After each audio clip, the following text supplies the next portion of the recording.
It's time to check your money with America's Money Maven, Vicki Brackens. Vicki Brackens is the president of Brackens Financial Solutions Network, LLC, and a registered representative of LPL Financial, member SIPC. Vicki, how you doing today? By the way, how you feel about this? Well, let me first find out how you doing. I'm doing well. Now, what do you want to ask me? So you heard about this bill to make daylight savings time permanent. What do you think about that? You know what, George? I have to love it because every year I complain when they change it. Okay. Okay, so I know that there are some considerations that some of the farmers and employers and so, but I get so upset every year, especially when they, what is it, spring forward when we lose the hour. Spring forward and fall back. Right. Okay. The fall back I love, but the spring forward I hate. So I'm good with it. Hopefully they Well, pass it. so here's the thing: the spring forward will be permanent, right? You all right with that? But it'll all be one time. It'll be right, but I'm saying, you won't do it anymore. Once we do it, that's it, right? Right. And so when I get adjusted to it, I'm adjusted to it for the last time, and I don't have to worry about any kind of additional adjustments going forward. Is that right? That's right. Let's go for it. Okay. Absolutely. So what else you got going on? Well, What so else you got cooking? and I'm glad you asked because I really wanted to make sure that we spent some time digging a little bit deeper into a subject that we touched a little bit with my colleague a few months ago, but I really think we should dig a little bit deeper, and that is concerning the change in estate planning. Mm. Okay, and one of the changes in estate planning is this. I want to ask you this question, George. When wealth exists, or tell you this, when wealth exists only as a digital right rather than physical property, what actually becomes part of the estate? I would tell you that this is a question that has become one of the defining estate planning issues for the next 20 years. Because the answer is really this. Does it become part of the estate? The answer is sometimes yes, sometimes no. Sometimes the heirs inherit an asset. Sometimes they inherit only permission to use something. Sometimes they inherit nothing at all. Here is the determining factor. It is not what you paid for it, but it is what your legal rights were under the contract when you actually acquired it. And there can be a tremendous variation and distinction between those things. Do you know what I mean by digital assets? Well, I'm thinking about, like, yes, I know what you mean, but to explain it is a whole other story. It is a different story. Okay, I'm going to try and put it into categories for you Right, because because yes, go a ahead. lot of I'm people, not because even we going to just kind of attempt we it. just kind of lump it together and call it digital assets. But really, here are the categories, the primary categories that we have to think about: cryptocurrency, copyrights, purchased software licenses, and then digital accounts. So if you're looking at cryptocurrency, the estate it considers that to be actually an asset that you can probably transfer, and it has value. But if it's copyrights, the same thing applies. It is an asset. You can transfer it and has value. But then when you start purchasing software licenses and think about the stuff that you download into your phone, how many things have you purchased that were only a digital download? Many Those things. software licenses really are not part of your estate. You usually can't transfer them, and they have very limited value. And then when you get to things like digital accounts, let's say your Quicken account, if you QuickBooks. QuickBooks, okay, something like that. Sometimes it's part of the estate. Sometimes you can transfer it, and it depends on how you transferred it and what the contract was, whether it has any kind of value. So this is where we really start to get into concerns because we do know that we depend now more and more and more on digital assets to run our lives, to live our lives, to manage our lives, and understanding what's really going on and what's in the estate is critically important. So, just to kind of review, we got traditional property, your houses, your cars, your firearms, your collectibles, your furnitures. Those are things that are a physical property and they always fall into the estate. Then you got category two, which are things like copyrights and intellectual property. You've heard about IP before. Yes. Those are things like the radio show The content way, that you do, right. trademarks, copyrights, software that you created, music that you composed. They usually have about a 70-year shelf life. Photographs, right? Photographs, okay? They've got a 70-year shelf life. Sometimes they're patented for 20 years or so. And depending on the trademark, they can have an indefinite time period that basically you have to work with your attorney to determine. Then we have limited license digital property. Here are the digital property things. Things like PlayStation and Apple and Amazon Kindles and Microsoft and Adobe and TurboTax and QuickBooks. They are all live assets, but they are not necessarily something that you own. You usually, in fact, listen to me carefully, do not own the software. And the distinction can change everything. For example, if you had a PlayStation and you look at the terms of the PlayStation, and they said very, very clearly, it is a non-transferable license. It is not ownership. So imagine buying a movie. You paid 30 bucks for it. Did you really buy the movie? You George, do bought you the think? rights to watch it. You have the right to watch it. Exactly. No, it's interesting you say that because, for example, my daughters were on Saturday Night Live and Okay. in the audience, they didn't perform on there. So Okay. we wanted to save the memory, right? So Right. the memory exists only as the company that my provider for my service, let's just say what it is, Verizon, right?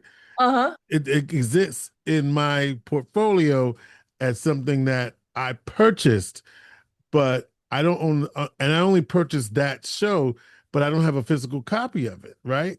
Okay. So when you die, if you but actually you spent, let's say you downloaded from Verizon or Spectrum or whomever, Whatever it is, yeah, and you spent 30 bucks on that download, right. you have permission to watch it.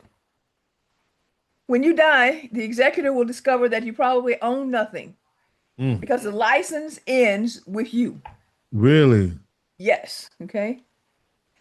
A lot of times also music collections, depending on how you purchase them. If you purchase actually, remember the old days, We have Columbia the Music. crates of albums, Yeah, we crates had the albums, right? crates and see crates and crates of albums and CDs. Thank And I you. own those and I could sell the fact those are more valuable now because you can what do you call them? Vinyl. That's what we call them. Vinyl, yes, okay. We're old enough for that. When we had the vinyl, okay. But and I have, a whole closet that I built special places to categorize the vinyl and categorize the CDs and so forth. Those I own. But I also in my phone probably have 1,500 songs Right. that I paid what 99 cents to a dollar for? Maybe I don't own those, George. I have the right to use them, no matter what the price was that I paid. So Mm. it's starting to become very murky as to what can be transferred and what you really own. And I would encourage everyone, especially if you have large collections, to sit with your attorney when you're doing your estate planning Mm. to make sure that they understand the level of digital assets that you have and are properly categorizing those because if you don't, you may end up thinking that you're passing something on when you're not, you don't have the possible the licenses and the wherewithal to pass those things on. Here's one that got me though, George. Go You know ahead. how Yeah, the guy go ahead. does it with Home Alone? Go ahead. Financial planning software. Ooh. Ooh, it was actually called out in the research I was doing. It said this can become interesting. You own the software or the tax software or the accounting software, but other licenses may be depending on the annual subscription. They expire at a certain period of time. They may or may not be transferable, but you have perpetual use. I'm going to have to sit with my attorney, Kate, in the next couple of weeks and really dig through it. And Perpetual use. right, and parse that out. But if I'm not here, where's the perpetual use? Right? Right. Okay. So, all kinds of things, digital books like Kindle and so forth, downloaded music, cloud storage. Here's one, though, that's important. And I don't know if you're a cryptocurrency person, if you have Bitcoin or Ethereum or Solana, they do become part of the estate. But the issue that we're running into is that the executor does not know how to access them. Mm. Where is the digital key? Hmm. There is only one. If you have not made provisions to have that information transferred to your estate or transferred to your executor, you may have assets that are locked up for life that your family can't access. All right, I think I've made my point. I think you have. Okay. The digital world is a key element of your estate planning. We don't think of it that way as being important until we get to the point of really realizing passwords and access and what really has value and how it's going to be categorized in your state and how it's going to be taxed in your state if there is a tax involved, and how do you perpetuate its life. Okay, keep it running, keep it going if you do have continued access uh, onto your heirs, because you could have ownership, but you don't have the proper credentialing to keep it going. Then we basically have a dead asset that has no value. So make sure that you're spending time not only with your regular, I want to call it your physical estate plan, but taking time to deal with your attorney with your digital estate plan.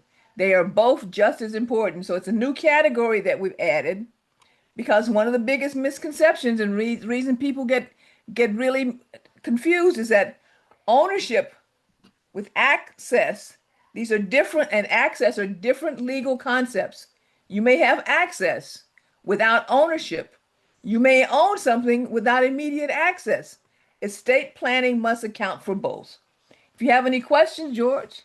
Oh, I did want to ask you a question before I close out here. Yes.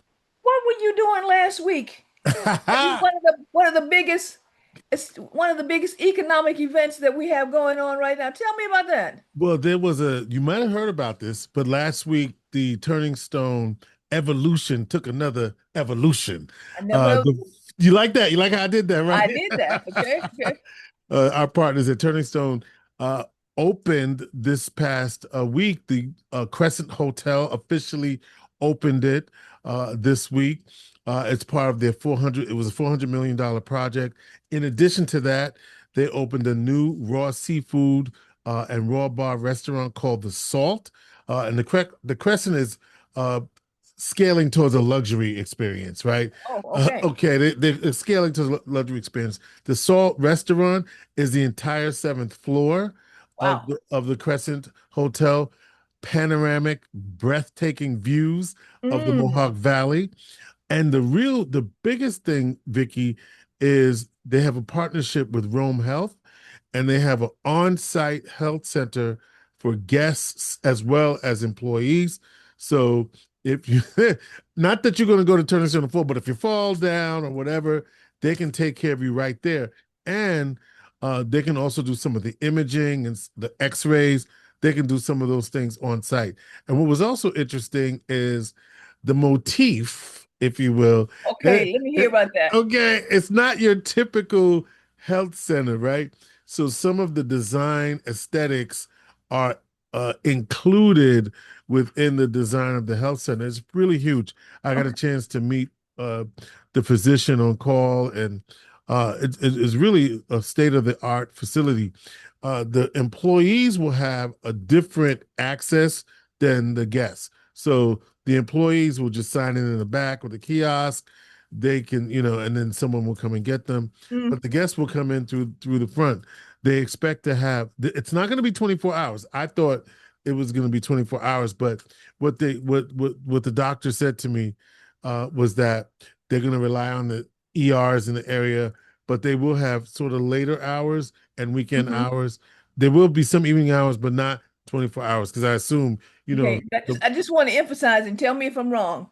This is not in lieu of your own doctor in the area. No, no, no. This is if Okay. you're right there. If Right, you happen to be there at the turning stone and something happens right. or you But feel you don't feel well, you can go there. you But and it also can be it can be your provider of choice if that's what you want because it's in partnership with Wealth Rome Health. Rome Health is the name of it. Rome Health. So Rome Health, okay. yeah, All right. yeah, yeah. What a far forward thinking type of decision that they've made there. And is everything officially open now, George? So the Salt restaurant will open. Well, yes, I'm making a long story short. Okay. Yes, everything is officially open. There's another. They're actually doing a convention center that's going to open ahead of schedule in a Okay. couple of weeks, they say. And so, but it was really exciting to be a part of it. 258 rooms in the hotel. It's Wow. right at the beginning, and it's right across the path. What's interesting is think about Path to Future. The Brook, which is their original hotel, Right. is right across I don't want to say across the street because they've made a plaza. So right directly across from the Brook which is The new crescent. yeah, is the new Crescent right there. Um, and what was also interesting, it happened to also be Ray Halbert's 75th birthday. So that was kind of nice. Oh, that's nice. Every, That's nice to to celebrate for him with yeah. all the things that he. You know what? I can still am amazed. There's no way to shortchange this. What they have done over the last 25 years is absolutely amazing. Absolutely amazing. Okay. No, it's really great. And again, seafood and steak. The Vicky, I got pictures for you. Okay, Oh, actually, okay. I got pictures for you, but it really was appointed.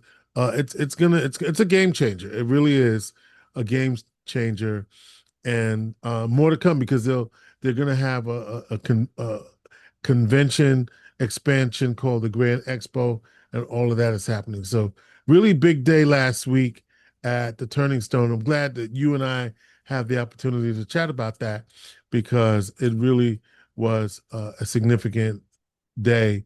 And they a lot of partnerships. Oneida County, Madison County, Hmm. Verona, all of those individuals coming forward. But it's really good. It's really good, really great opportunity. And the suite, it's called the health center is called the Rome Health Convenient Care. That's what they call it. Okay. Rome Health Convenient Care. All Yeah, right. convenient care. And the I was just looking up the prices of the suites. The rack rate for a room is about $315, and if you want that suite, you know, you're gonna about $1,200. Again, that's the rack rate. Okay. All right. All right. But it That is was what, the two-bedroom suite? this is the one bedroom suite. Okay. Okay. But All right. two bathrooms, okay, in the one bedroom suite, Okay. plus the view outside, and just well appointed with the decorations. I'm glad you asked me about that, Vicky, because it was quite the experience. Well, you're gonna have to, because I know you have the relationship. I'll say it that way. The relationship. Okay. Yes, You have yes, to take me out there for a tour, George, so I I can. do. We got you. We got Okay. you. We All got right. you. Now I will say that if you have any additional questions or need to, and by the way, we created a digital guide for estate planning, a guide for individuals who wanted to look more deeply into how to manage their digital assets that you can use for informational purposes in preparation with working with your attorney. Feel free to give me a buzz at area code 315-930-4499 or drop an email and ask for the digital guide to Vicky.Brackens@brackensfsn.com or at info@brackensfsn.com. George, I will say this at this point in time. It's been a busy week. Good to see you again, and our plate is full. Yeah, Vicky, this is really great stuff. All right, Vicki Brackens is the president of Brackens Financial Solutions LLC and a registered representative of LPL Financial, member SIPC. She is America's money maven.